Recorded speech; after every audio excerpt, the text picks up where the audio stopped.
Happy Sunday afternoon, everybody. Anne from the Easing Spirit here. And I originally I had a specific thing that I wanted to talk on today, but then I just got to thinking that there's actually a couple of different things that I wanted to talk on.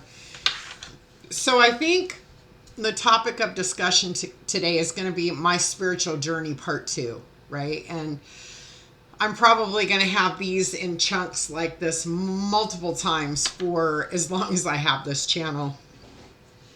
So today there was a topic, and part of this discussion today is based on the talk that a friend of mine did at our church today. And it is the golden rule. Do unto others as you would have others do unto you. Now, through my life, I've encountered lots of people that when they say that statement, they don't say it how it's actually intended. And the way that statement is actually intended is for yourself. It's a statement that you should bring into yourself, right? And follow through with. And there's lots of different ideas about what this statement means. However, my guides, because my connection to my higher self and my guides are who I trust on every question that I ask. I don't trust what I read in a book as just at face value. I don't trust what I'm told by somebody else just at face value. When I hear things and I take away those pieces that resonate with me, I then have a conversation with my higher self and my guides, asking if that's something that I need to keep and if it's for my greater good or if I need to just let it go. So as Miss Darcy says, if it doesn't flow, let it go. So, and I'm sorry, I just referenced somebody who is a mentor of mine. She's an absolutely beautiful woman who has been on her journey so much longer than I have been. And she knows so much. And she's taught me so many things. But her statement is always, if it doesn't flow, let it go. So when I bring something to you, if it resonates or even a piece of it becomes to hit your curiosity, then that means it's a piece for you to examine and pay attention to. And then maybe after you examine it, you might be like, maybe this isn't for me. And sometimes that happens, right? And when we're on our spiritual journey, I feel it is indefinitely up to us to have that connection to our higher self so that we can get the answers of what it is that we need to keep and what it is that we need to let go of. Because every single person's journey is completely different. They are all authentic, like a thumbprint, like you as an individual person. They're all different. So what I keep is not necessarily what you keep. And the really cool part about it is we could keep the same piece, but have it apply for a completely different reason, right? So the language that gets spoken to us from other people, then if you're connected to your higher self and your guides, then it trickles down and it becomes something that is now a part of you, something that you take in your journey. And today, that topic of discussion at church for what my friend who is a speaker at the church spoke about was the golden rule of doing unto others as you would have others do unto you. For the longest time, I would have people say that to me, well, people should realize that you should do unto others as you would want done unto you. And I feel like when a person projects that statement out, and this, again, being my belief, this is the piece I take from it. I feel like it's taken completely out of context when you do that. When that statement is made, when it comes out of your mouth, it should be coming out of your mouth because you're resonating it inside of yourself. Do unto others as you would want others to do unto you. So that's me saying to myself that I should do unto others as I would want others to do unto me. Now, the interesting part was at the talk today at church, she spoke on a piece of it that I had never really paid attention to before, and today it really stood out to me. So, the highest morality is set in the Golden Rule. And the Golden Rule states, as I said, do unto others as you would have others do unto you. So the highest morality, this being the first piece, is that it's what societal norms are of what is moral, right? Societal norms, remember that, of what's moral. Okay. And then the other piece of it being that when somebody makes that statement and thinks I should do unto others as I would have others do unto me, what if your personal standard isn't very high because you don't feel that you deserve? That really just stuck with me today, because I thought, there are people in this world, and I can give two perfect examples in my life, both of my husbands. They did unto others as they would want others to do unto them, because deep down inside themselves, they didn't feel worthy. They didn't feel what they were deserving of was anything higher than what they were giving, if that makes sense. And that was just mind-blowing to me, because I had never looked at it that way. I had never looked at it as, well, maybe that person's, maybe they don't feel worthy. So is it immoral how they're treating me? So that was definitely something to ponder. And I got to thinking about it and realized that we set expectations in people, which what we can handle individually is absolutely what we should be handling. We shouldn't be handling anything outside of that. When it gets too much for you to handle, that's when you need to remove yourself from the situation, examine it, find out why it's too much for you to handle, heal what it is that's so difficult to handle, or sometimes maybe not even going this far, just detaching, giving them grace and detaching in love and light.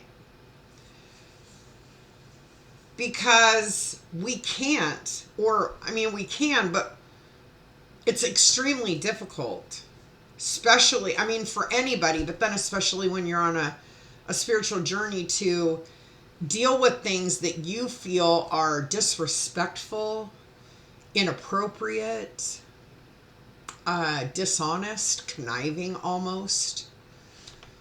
It's really funny, because back when I was younger, I used to absolutely love to listen to gossip. I didn't want to be a part of drama or anything, but I certainly loved listening to the gossip and the drama of others. And then after I hit a certain age, I started to realize that even when I'm sitting there and I'm listening, even though I'm not participating and I'm not even saying anything, but even when I'm listening and I'm capturing some type of joy out of the conversation, that's not for my greater good. That doesn't resonate to be anything that's going to help me on to the next thing in my life, or build my vibrations high or anything like that, because I'm sitting having a conversation, almost enjoying the darkness or the drama from another person, even if it's not even somebody that I know. So going through this journey that I've been on, I've realized that there are many things that we do in our life that are not for our greater good. We get joy from it, and we feel all joyful about it, and we entertain the energy and everything in that. However, it's not even a single piece of it is for our greater good. Just because something makes you feel good even doesn't mean that it's for your greater good. I've been coming to realize that my need to connect with a man and have a friendship and have some type of intimacy in that friendship that is fulfilling for me, even though I know that there are situations that I would enjoy that type of connection and relationship with somebody, sometimes it's just for my egotistical need. Wow, that's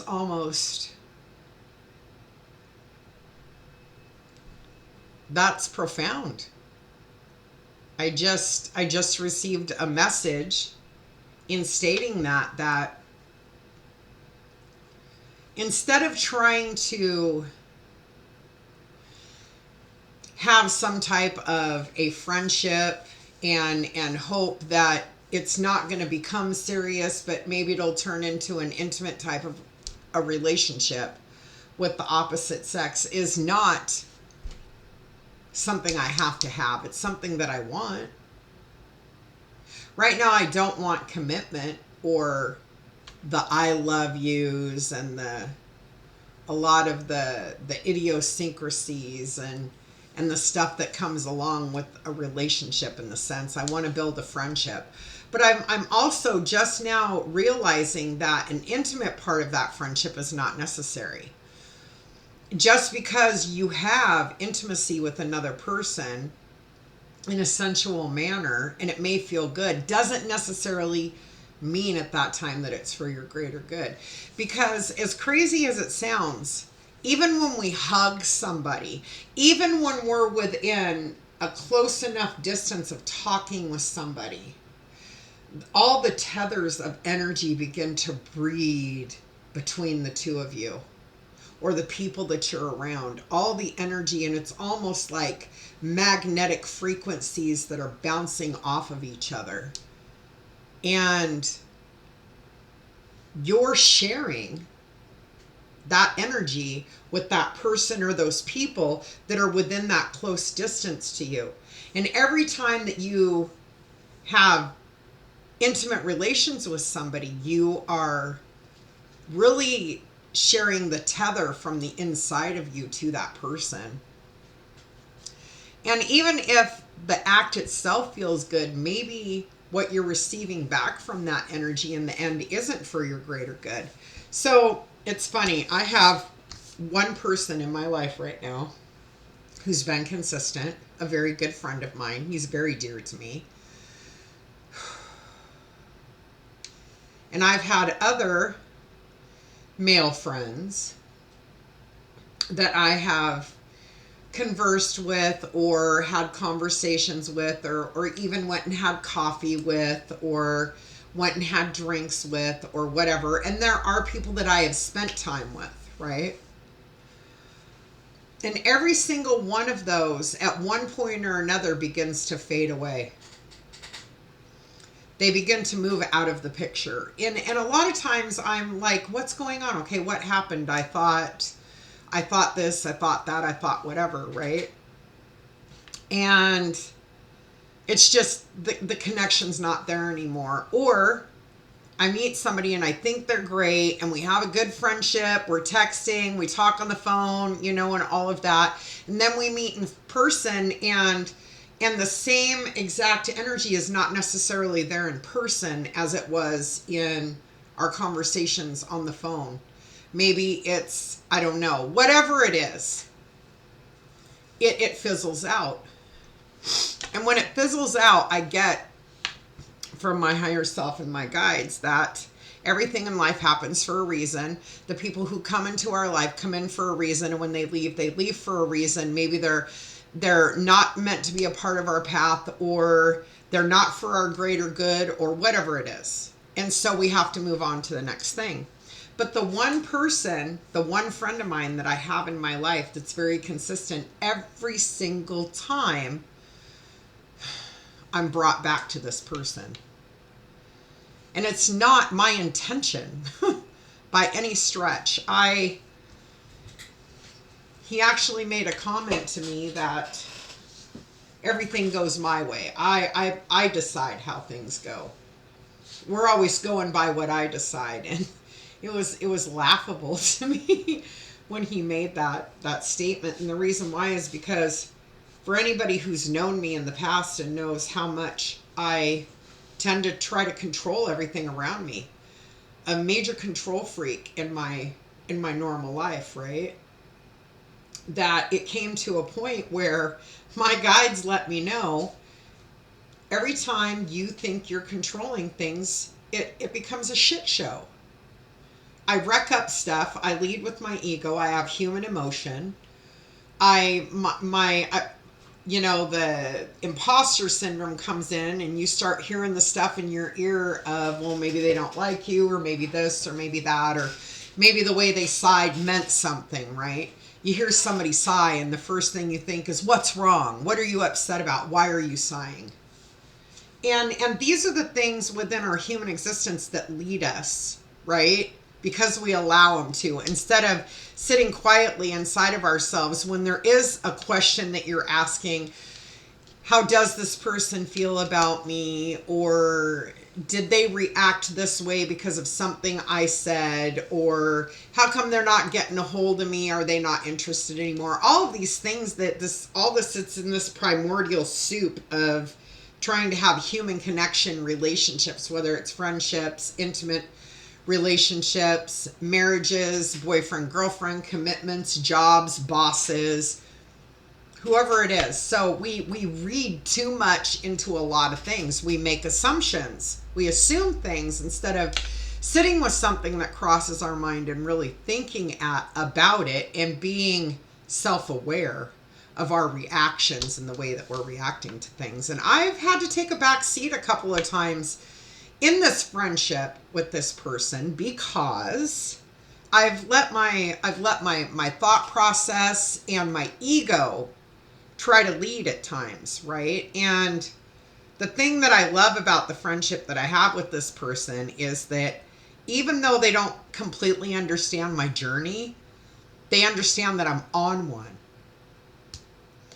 And give me grace at times when I might sound a little bit out there, right? We don't get graced in our life by a whole lot of people that try to give us space and give us grace in the growth process that we're in.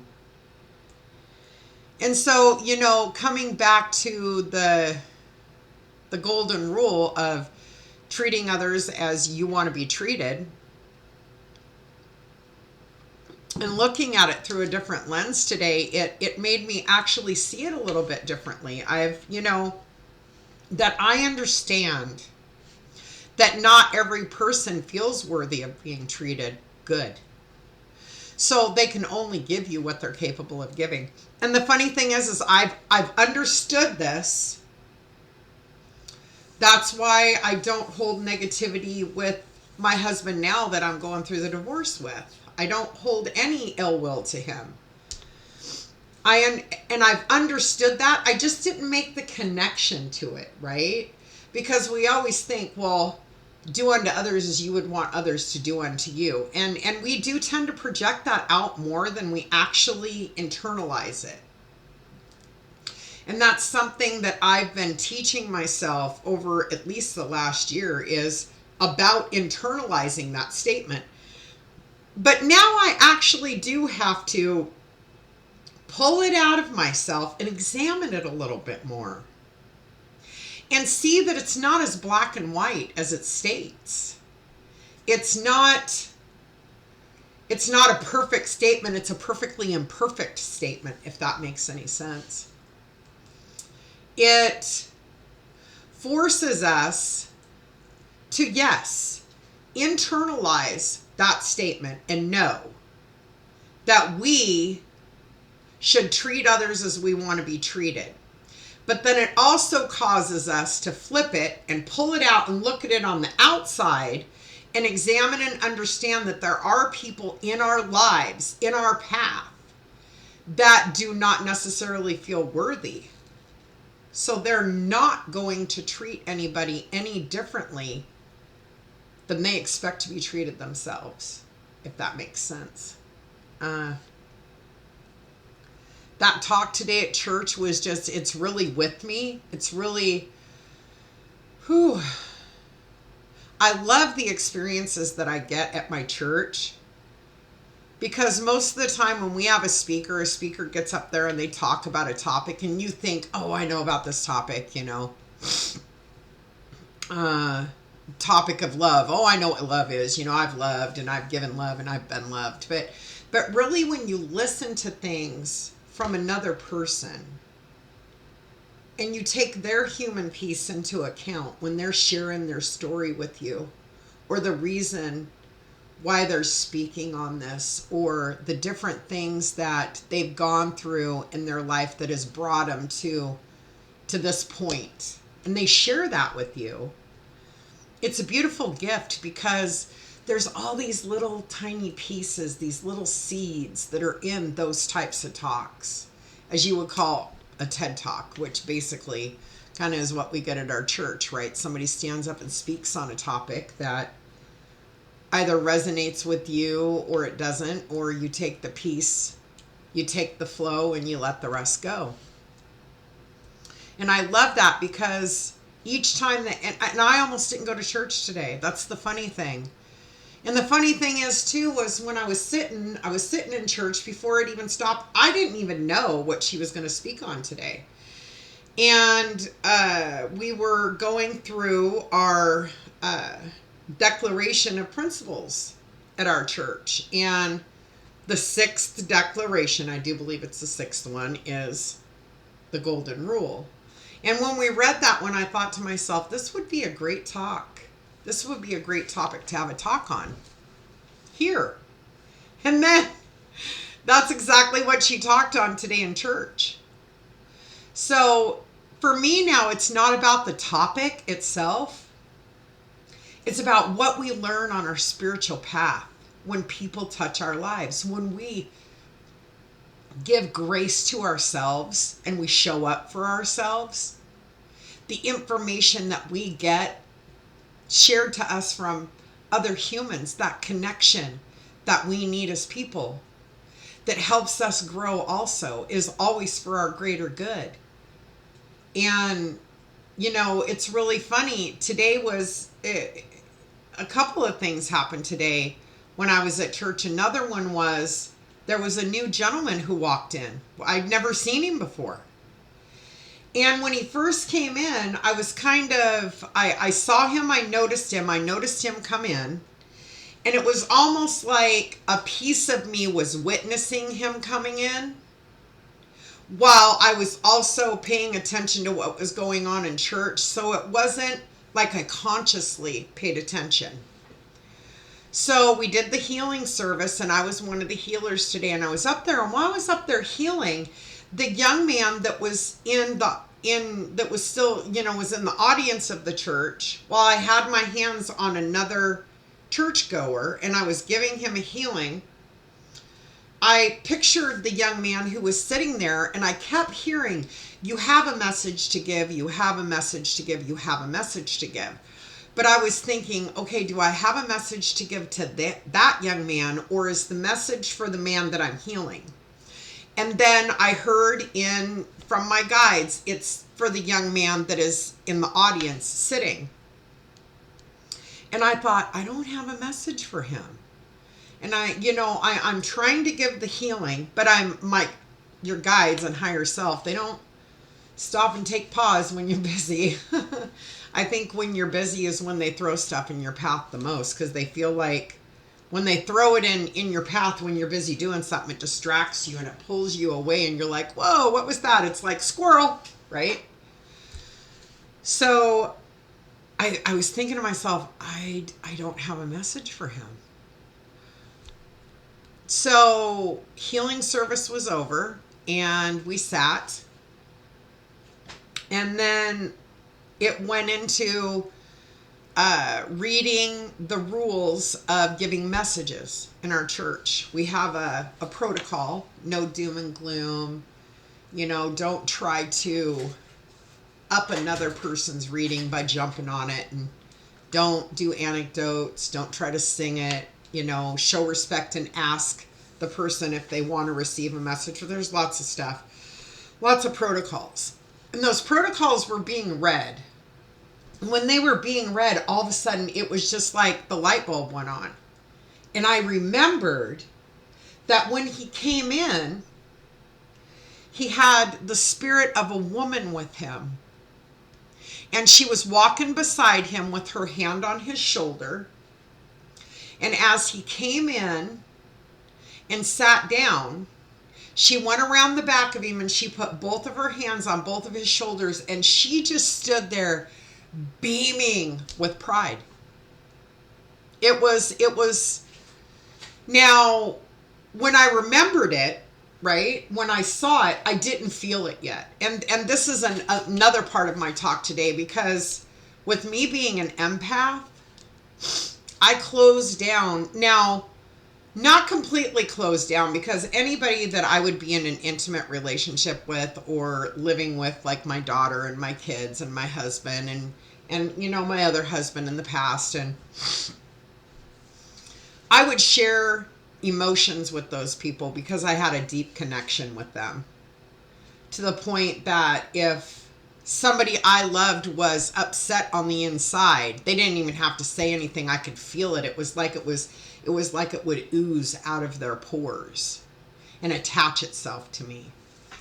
But outside of those close connections, I was able to shut the rest of it down. And I kept it shut down till probably about a year ago was when I really started opening it up. And boy, I'll tell you one thing.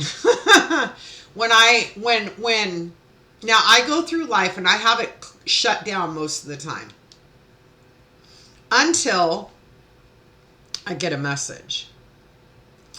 And then I have to give that message. And the minute that I open the gate and I say, okay, it floods in so fast that it's almost like a tsunami that rushes over my body, hits me in my crown chakra, runs all the way through me to the bottom of my feet, sets me completely on fire, and I'm an emotional wreck almost instantaneously.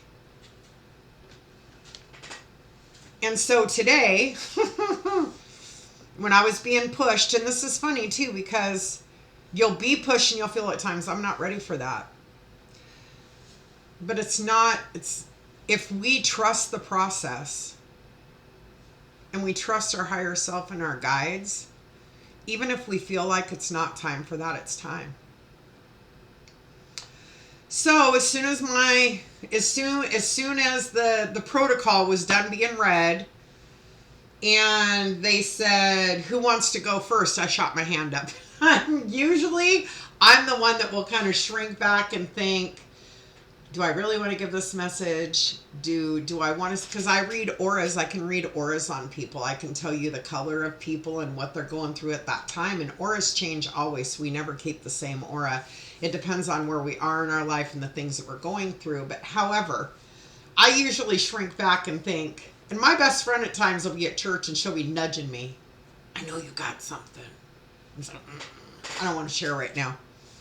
But I've been learning recently that I have to step out of my comfort zone. So the minute it was, who wants to go first, I threw my hand up. And I stood up and I looked at the young man, and the minute that the spirit that was with him knew that I was going to allow her to come through me, and maybe this is where I have to learn, and I think I'm getting the answer right now, is that when I give that message, I don't have to allow them to come through me when I give that message.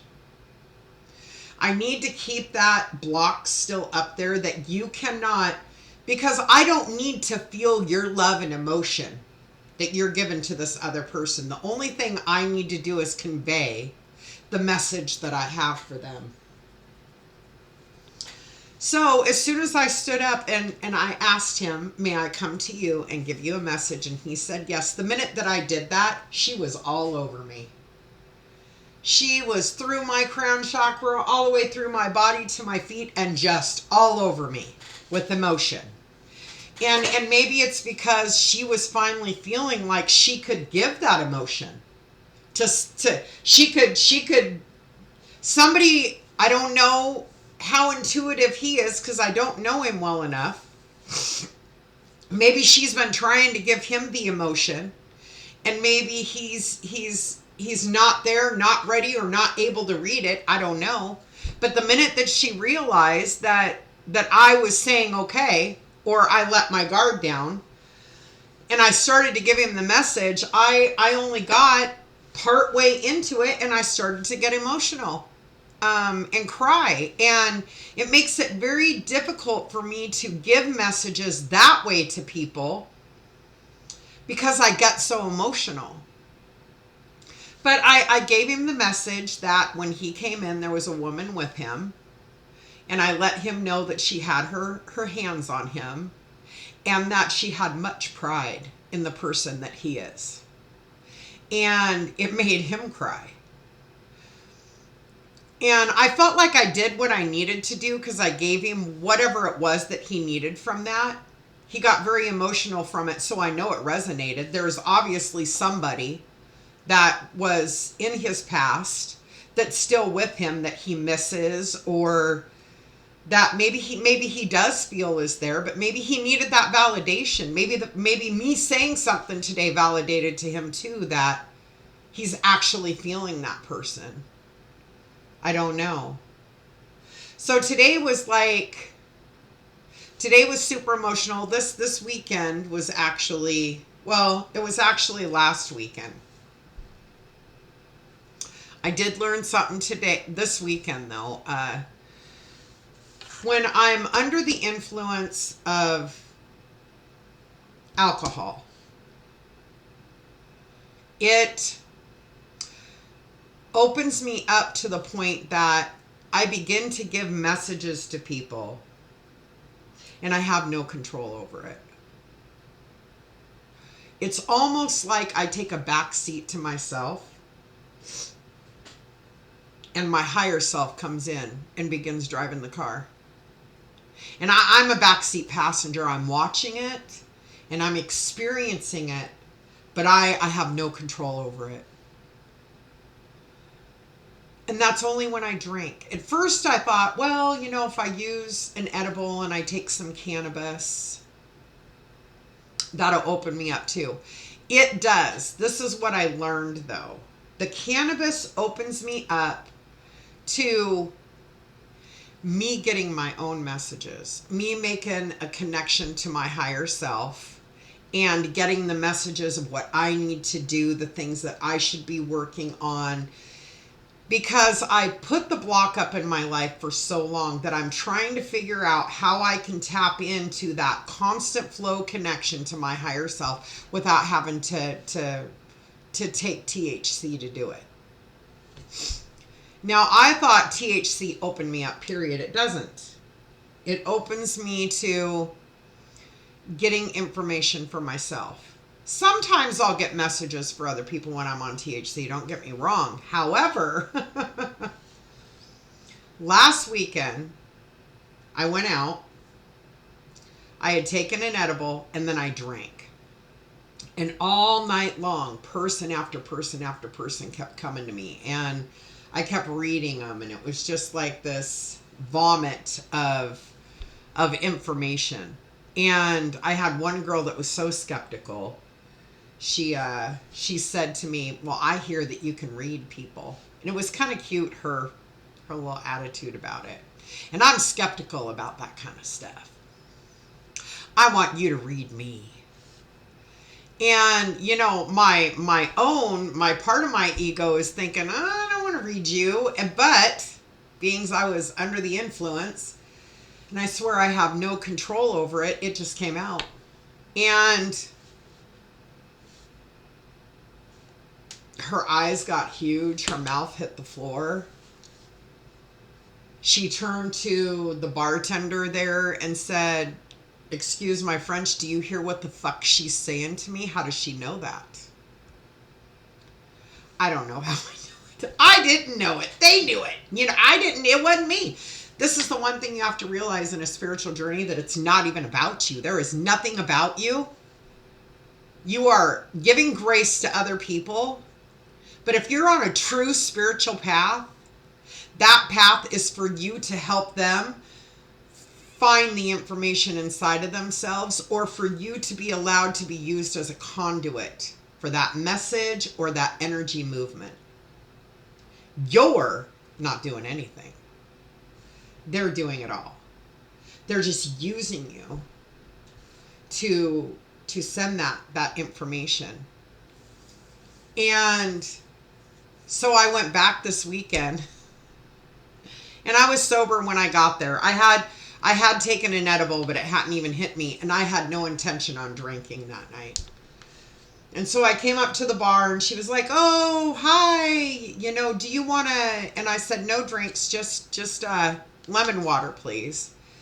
And I said, "I want to tell you I'm sorry about that last weekend." And she says, "Oh, no, I absolutely love it." She says, "You've had me thinking about things all week. It stayed with me." She says, "I think it's amazing what you do. It's absolutely amazing." So going through the evening, right? And I'm high. The THC is kicked in, sing a couple of karaoke songs. We're having fun, blah, blah, blah, blah, blah. And then I finally did at one point, I thought, I'm going to have a double shot. Just one drink all night long. I'll have one double shot. I had it early enough. It was probably like 10:30, not even 11 o'clock, that by 2 a.m., because I knew I was going to stay until the bar closed. I wouldn't buzz from a double shot anyway. I'm not a lightweight. It takes way more than that. But if you want to get technical on it, it would be, 3-4 hours by the time I was heading home. So I took the double shot. It wasn't even in my body for 45 minutes. And this young man who was there, for some reason, I was like, "Can I give you a message?" And all of this information started coming out, right? And come to find out, his wife, who was there at the bar, was a friend of my best friend. And when she saw me talking to her husband, she thought some type of woo-woo. And I'm not going to speak dark on it, and I have no ill will towards her anyway. She had clearly been drinking too. And she came up to me. My best friend brought her over, because I'm sure she was probably like, "Who's this lady talking to my husband?" And my best friend probably said, "Oh, that's my best friend. That's Ann. She's intuitive, blah, blah, blah, blah, blah," and brought her over. And she said, "Hello, I'm his wife." And I said, "Oh," and then I turned, and I am telling you, oh my goodness, the power that runs through this woman's body she has. She probably does have an idea because of the conversation I had with her, but then she doesn't have any idea. At the white light, immense white light, almost blinding, that courses through her body. It would be like, and I'm not even joking, it would be like watching one of those animated Japanese cartoons. What do they call them? Manga or something like that. Japanese animation cartoons where, let's say, we've got pulses of white light shooting out of the fingertips of somebody. I mean, this girl has got so much power. It's unbelievable. And I could see it. I could feel it. It was radiating off of her. And automatically, my higher self was like, blah, blah, blah, blah, blah, and I'm giving her all this information and telling her, all about herself. And as I'm talking to her, she's slowly taking steps back from me. Okay. And I'm I'm recognizing that she's doing this, but also our our higher selves and our guides, they don't deal with matters of the human aspect. And so it just kept coming, right? And I freaked her out. And I did not mean to freak her out. And like my best friend said to me when she pulled me aside later, is that I absolutely have to understand and read the energy before I allow that information to come out. And I know that I say I don't have any control. I don't right now. I'm trying to learn how to control it. Learn how to not just let it all come out like diarrhea, vomit, right? And so she said to Michelle and I, you two, your energy, she said the energy between Michelle and I was so strong that she almost couldn't take it. And that's another reason why she was backing up, because me and Michelle were standing side by side. And she said the energy that's coming off of you two is more than I can handle.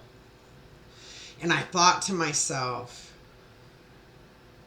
if you could see yourself and feel yourself, you're more than us combined. Of course, later on, Michelle validated for me that I was very correct. Michelle has known this woman, and Michelle is my best friend. Michelle has known this woman for a long time, and she validated for me that she is very intuitive, and Michelle has always known it. She's just, this woman doesn't exactly know how to embrace her gifts. So I went through a lot from last weekend to this weekend, and it's more learning and more information that's coming at me. I had said to somebody today when I was at church that for the last 3 days, consistently, every time I would look at the clock, not every time I look at the clock, but several times through the day when I would look at the clock, it would be 1111, 111, 222, 444, 555. And that happens, right? We all see that, where you might get a receipt that has $3.33 or $4.44, or you might look at the clock sometimes, but this has been happening for the last 3 days so consistently that it's multiple times a day. And it's not, just once and then several days go by. I'm telling you, for like 3 days now, it's been happening over and over and over, to the point that it's not just the clock, but it's even, I was driving down the road yesterday, and automatically, I don't even know why I'm driving. I'm supposed to be looking forward. Something said, look to the left. And as soon as I did, I saw a street sign on a road I've never been on before. 111th. 111. Today, 1212. Today, 1111. So a friend of mine said, have you looked into numerology at all? And I thought, maybe that's why the numbers are coming up to me. Maybe I do need to start focusing on that and seeing if numerology is something that will resonate with me, that I can add to my list of modalities and the things that I practice and do, right? So last weekend and this weekend have been like huge growth experiences on my spiritual journey and my spiritual path of different things that have been happening. But the funny thing about it was that really clicked with the drinking aspect of it. And the one point that I wanted to make indefinitely was that when I went out this weekend on Friday, I had taken an edible. The edible had kicked in. I was having a great time, right? Around lots of people. As a matter of fact, I was around a couple of the girls that I had read the weekend before, but I reading just wasn't something that was coming out. I was on a different level, right? Until I drank.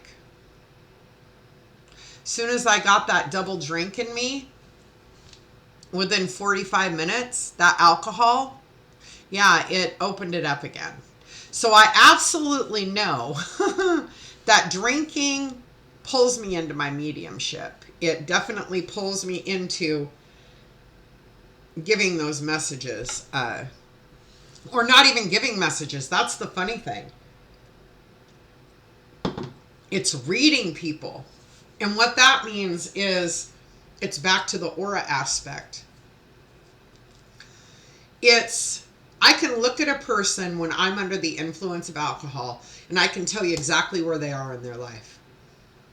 The way they view themselves, the way they view other people, their self-worth, whether they are or aren't struggling with a major decision, if they do or don't have children, if they are or aren't married. I mean, it's weird information. So it's like when I am under the influence of alcohol, it's like cracking a book open and I get to read everything. It's like the book is blank, but then once I take a drink, all the words begin to fill in. And I get all the information about who that person is at their core, if that makes sense. Messages are different. Messages come at times when we do need to give information to another person, like it did today at church. I wasn't under the influence of anything, alcohol, cannabis, or otherwise. I'd had a coffee, which I generally don't drink either, caffeine, but so it has nothing to do with using any extracurricular drug or alcohol. Messages come when there's something you have to tell somebody, and spirit will give you the information. Maybe sometimes you can't quite decipher what it means, and maybe sometimes you're not comfortable sharing it, like I've been in the past. But messages that come are different than reading a person, if that makes sense. Those are two different things. I don't know if this resonated with anyone today, and today was completely off the cuff. I mean, sometimes I'll even have bullet points of information for myself to kind of look at to keep me on track, and today wasn't like that. Today was just, spirit was completely driving the car today on what my talk was going to be about. It wasn't going to be anything that I was going to control. It was just going to happen. It was very good, and I want to get more where my talks are higher self and guide and spirit driven. I want them to come through me and give to you what it is for whoever's watching this. Maybe one person watches it. Maybe 100 people watch it. Maybe 10 people out of 100 get it. Maybe 1 person out of 10 gets it. But if 1 person gets it, then I gave the message that I was meant to deliver. It's definitely something to think about. So, but I encourage everybody. I always try to do a call to action or something at the end, and I, try to challenge you guys, and maybe the challenge on it will be, yeah, I do have a challenge. What does the golden rule mean to you? Do unto others as you would have others do unto you. What does that mean? And are you somebody within your existence right now that feels that maybe they're not worthy, or maybe you look at the golden rule differently and you project it out instead of internalizing it? Or maybe you do understand what it means. Maybe you've made that connection yourself. When did that happen? When did you realize what the meaning behind that statement was for you, right? Because the thing about it is I've realized now that do unto others as you would have others do unto you. They say the highest morality is set in the golden rule. Okay, one, morality is set by mankind. They decide what's moral, right? And the other part of it being, I can't tell you what that statement is supposed to mean to you. It might mean something different to you than it does to me. So what does the golden rule, do unto others as you would have others do unto you, mean to you. So I encourage you to click subscribe below so you are notified when I post new videos and new meditations, which I try to do daily.